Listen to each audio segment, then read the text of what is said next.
Bonjour à tous, bienvenue pour ce second bulletin vidéo olive de la saison 2023. Lors de la précédente vidéo, nous vous avons expliqué comment sont calculées les doses d'irrigation qui vous sont préconisées. Aujourd'hui, nous allons vous expliquer comment convertir cette dose d'irrigation en temps d'irrigation par rapport à la pluviométrie horaire de votre système. Nous allons également vous expliquer comment vérifier que vous avez bien appliqué la bonne dose d'irrigation.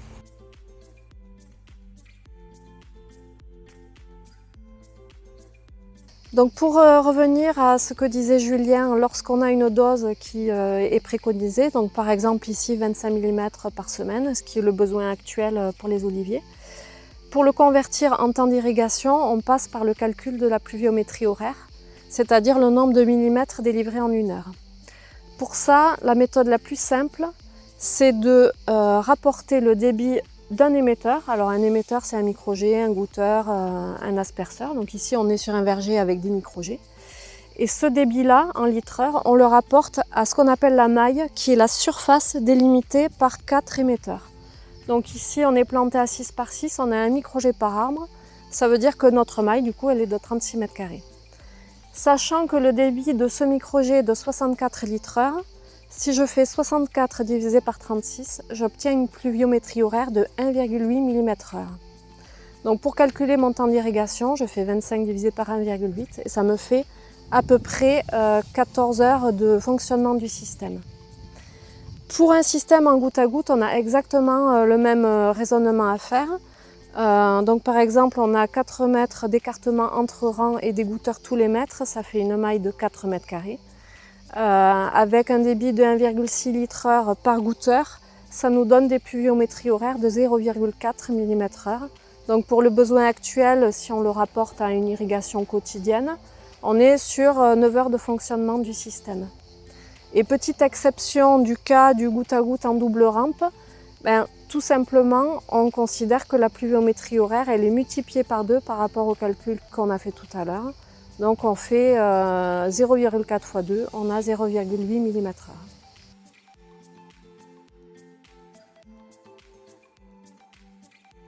Pour vous expliquer la suite, on s'est mis dans un verger de pêcher, mais comme c'est le système d'irrigation qui nous intéresse, on va rester là. L'étape suivante, c'est calculer le débit du poste d'irrigation qui vous intéresse. Donc on a calculé la pluviométrie horaire, qui est un nombre de millimètres délivrés en une heure. Là, ce qu'on veut, c'est des mètres cubes délivrés en une heure. Donc la différence entre les deux, c'est juste qu'on va multiplier la pluviométrie horaire par la surface du poste pour avoir un volume. Une hauteur d'eau fois une surface, ça nous fait un volume horaire. Attention à la conversion, il faut faire millimètres fois surface du poste en mètres carrés et le tout divisé par 1000 pour bien avoir des mètres cubeurs. Une fois que vous avez le débit du poste, c'est le relevé de compteur qui va vous aider à vérifier que tout est bon.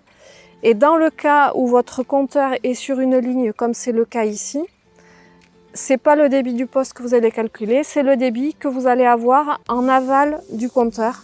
C'est-à-dire que là, vous allez faire le nombre de micro-jets dans ce cas-là qui sont derrière le compteur fois le débit de chaque micro-jet. Et vous aurez le débit de l'aval compteur. À noter que pour le calcul de débit de poste, on peut faire la même chose aussi, c'est-à-dire qu'on peut dire j'ai tant de micro-jets sur tout mon poste et je multiplie par leur débit unitaire.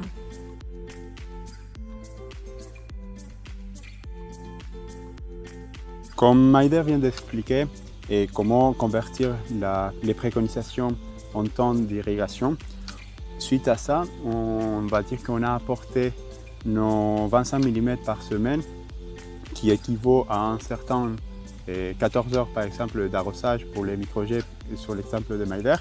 Comment on vérifie qu'on a vraiment apporté ça? Et la manière la plus simple, c'est d'avoir des compteurs d'eau.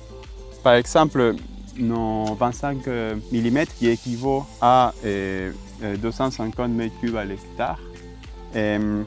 Si on arrose, on a arrosé 14 heures, mais mon poste il fait 2 hectares, on devait avoir un relevé du compteur de 500 m3. Du coup, sur les compteurs d'eau, il faut bien vérifier l'unité. Comme on peut le voir ici, c'est en mètres cubes et on voit la virgule en rouge et avec le tiret. Ça peut changer selon les modèles, mais il faut bien faire attention sur ça.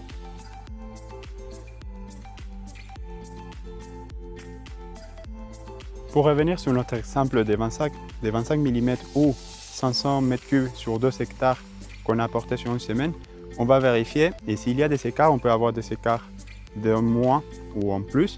Si c'est en plus, ça veut probablement dire qu'il y a des fuites. Normalement, on doit vérifier sur le verger, l'état de verger, s'il y a des endroits où il y a beaucoup d'herbes qui poussent. Si au moment que ça tourne et ça arrose, on voit des fuites, il faut évidemment les réparer pour corriger cette erreur. On peut avoir également des problèmes de fermeture des vannes, par exemple, si on a une programmation automatique ou simplement oublié. Et du coup, on aurait arrosé plus de temps que ça qu'on avait calculé. Et sinon, si on a des écarts des moins importants, le plus suivant, c'est qu'on peut avoir un colmatage au niveau des filtres. En ce cas-là, il faut les laver, les contre-laver si c'est un filtre automatique ou les laver manuellement. Et on peut faire des purges de fin de ligne. Ou si le problème il est plus important, on peut commencer à avoir des colmatages des émetteurs, soit de filtres, soit encore pire de micro-jets ou des asperceurs. Et pour en finir, il faut évidemment tenir en compte les volumes réels et ajuster en mesure si on a apporté plus ou moins, corriger les aérations et apporter plus de temps d'arrosage ou moins. Et finalement, si on n'a pas de compteur et on veut vérifier le débit qu'on apporte, on peut toujours le mesurer en arrosant. Et vous pouvez vous référer à le bulletin numéro 3 de la saison 2021, technique d'irrigation. J'espère que ce bulletin vous permettra de mieux comprendre comment calculer vos irrigations, car il est très important de savoir quelle quantité d'eau vous apportez à vos arbres pour optimiser vos irrigations. N'oubliez pas surtout de bien vérifier, et cela régulièrement, vos systèmes d'irrigation. Bonne journée à tous!